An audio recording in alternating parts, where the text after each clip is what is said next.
اس نے بے دہانی میں اٹھایا اور جیسے ہی اس پر نظریں دوڑائیں اس کا دماغ بھگ کر کے اڑا۔ وہ سندل کی لکھائی ہزاروں میں بھی پہچان سکتی تھی۔ سندس کے چہرے کی رنگت متغیر ہوئی، جیسے جیسے وہ اس پر نظریں دوڑا رہی تھی ویسے ویسے اس کے دماغ میں حشر برپا ہو رہا تھا۔ اس کا دل اچھل کر حلق میں آ گیا۔ اسے پتہ ہی نہیں چلا کب رشیدہ بیگم اس کے سر پر آن کھڑی ہوئی۔ یہ کیا ہے تمہارے ہاتھ میں؟ وہ تھوڑا مشکوک ہوئیں۔ سندل کا رکا۔ سندس نے سر اٹھا کر ماں کی طرف دیکھا۔ اس کی آنکھیں آنسوؤں سے بھری ہوئی تھی، جبکہ رشیدہ بیگم ہکا بکا انداز میں اس کی طرف دیکھ رہی تھی، جیسے اس کی بات سمجھنے سے قاصر ہوں۔ رشیدہ بیگم کسی چیل کی مانند سندل کے ہاتھ کے لکھے رکے پر جھپٹی۔ 5 جماعت پاس رشیدہ کی نظریں جوں جوں اس کاغذ پر پھسل رہی تھی، اس کی بیٹی پر گزری ہوئی قیامت اس کے دل پر قطرہ قطرہ اتر رہی تھی۔ ایسا لگ رہا تھا جیسے کسی نے اس کی رگوں کو پکڑ کر ربڑ کی طرح کھینچ لیا ہو اور خون میں زہر کے ذرات شامل کر دیے ہوں۔ اسے اپنا سانس گھٹتا ہوا محسوس ہوا۔ اوہ میرے خدایا، اتنا بڑا ظلم! اس کی آنکھوں سے آنسو قطار کی صورت میں بہہ نکلے۔ زمین کیوں نہ پھٹی، آسمان کیوں نہ گرا؟ محافظ ہی جب لٹیرے بن جائیں تو انسان کس سے منصفی چاہے؟ رشیدہ کے ہاتھ سے کاغذ چھوٹ کر زمین پر جا گرا اور وہ خود بھی صدمے سے نڈھال زمین پر بیٹھ گئی اور دونوں ہاتھوں سے اپنا سر تھام لیا۔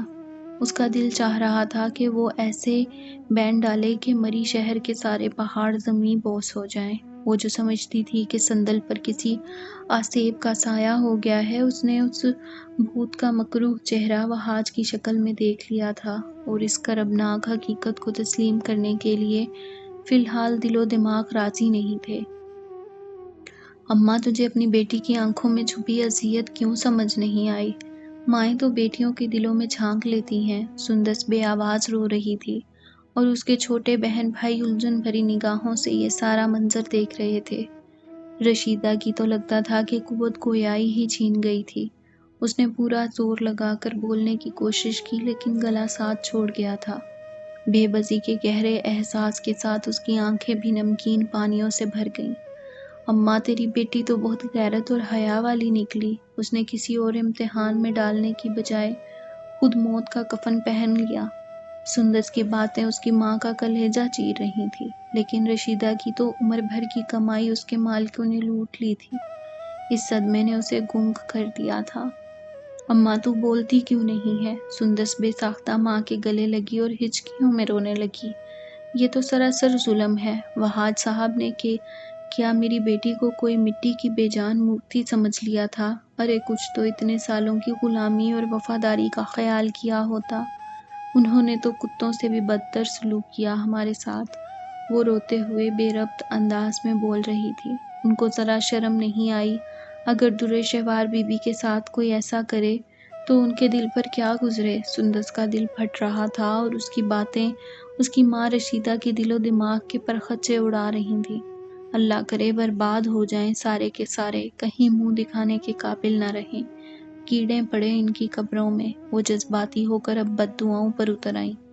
اس کا بس نہیں چل رہا تھا کہ میر ہاؤس کے سارے مردوں کو ایک قطار میں کھڑا کر کے گولیوں سے اڑا دے۔ اماں، بولتی کیوں نہیں ہے؟ کیا تیری زبان بھی سندل کے ساتھ ہی قبر میں دفنا دی کسی نے؟ اس نے اپنی ماں کا کندھا جارحانہ انداز میں ہلایا اور رشیدہ خاتون ایسے جھٹکے سے جاگی جیسے کسی نے گہری نیند میں ٹھنڈے پانی کا جگ اس پر انڈیل دیا ہو۔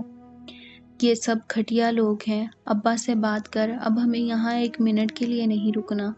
سندس کو ایک دم ہی میر ہاؤس میں اپنا سانس گھٹتا ہوا محسوس ہوا۔ اس نے ایک دم ہی فیصلہ کیا اور کھڑی ہو گئی۔ وہ اپنے حواسوں میں نہیں تھی۔ کاکے جا، بھاگ کر ابا کو بلا کر لا۔ سندس نے اپنے چھوٹے بھائی کو باہر دوڑایا۔ ابھی لایا باجی۔ وہ خوفزدہ ہو کر باہر نکلا۔ ان دونوں کو اصل بات کی سمجھ نہیں آئی تھی، لیکن ماں اور بہن کی حالت انہیں یہ سمجھانے کے لیے کافی تھی کہ ان کے خاندان پر کوئی بڑی قیامت گزر چکی ہے۔